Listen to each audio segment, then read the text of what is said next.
After a year, I can finally go to the movies now. And I might cry. Where are we going? We're about to go movies now. Do not take your kids to watch this movie. I like magic. What the fuck did we just watch? Half of the fuck movie is about the Joker. Huh? But yeah, it's a decent movie.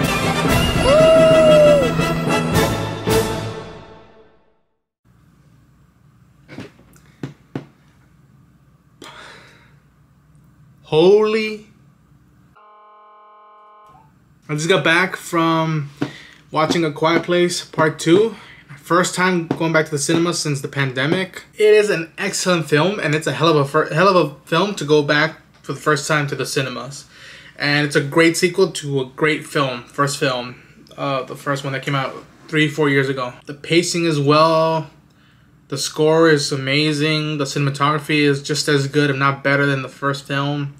The kids really evolved and didn't devolve, and just got better into the development in terms of how they both approach themselves, the environment, and where they are now post the events of the first one, which I won't spoil here. Emily Blunt's character finally had moments to express herself after what's happened. In the first film, she was always worried about the kids, and this is fair to spoil, but you know, she was giving birth in a post-apocalyptic world. In this one, there are moments that she just every type of emotion that you could think of, she expressed, and I was happy that she finally got moments to be like, just let it all out.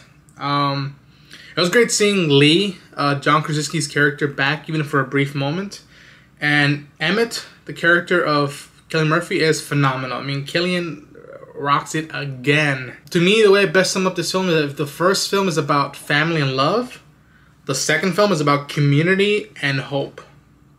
Maybe I'd be wrong or right, depend, but that's how I just view both of them, and I'm like, this is a good way to not do similar things to the first film, yet learn from what we got in the first film and see what else happens and what next hits us in this world. About stepping out of your comfort zone, both physically and mentally, is a big part of this film, which I really dug. First film really got the vibes, but this one just nailed the coffin. I'm like, John Krasinski, his director of photography, cinematographer, his composer, his production designer, and yeah, why not? The cast of both films should be in the HBO's Last of Us TV show. There are moments, there are shots that I just harken back to Joel and Ellie from the first film. Jeez, I'm calling it the first film. From the first game. I'm like, oh my gosh, this feels like The Last of Us in a movie. So go watch this movie as soon as possible. I highly recommend it. Back to the Last of Us thing here. You know what? I'm gonna show it to you. Show it to you. You see that? See both? You know what? Actually, for that sake, damn reflection. You see that?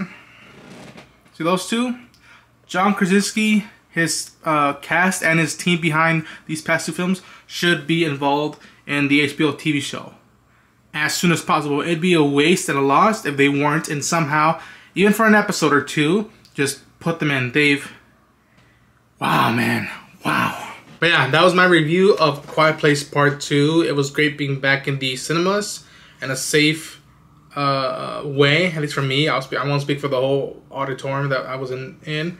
A great film. Hopefully I might go see it again and just do a vlog with the guys. But if you guys liked the review, hit the like button, subscribe for more content, post your comments down below about what you thought about the film. See you guys in the next video.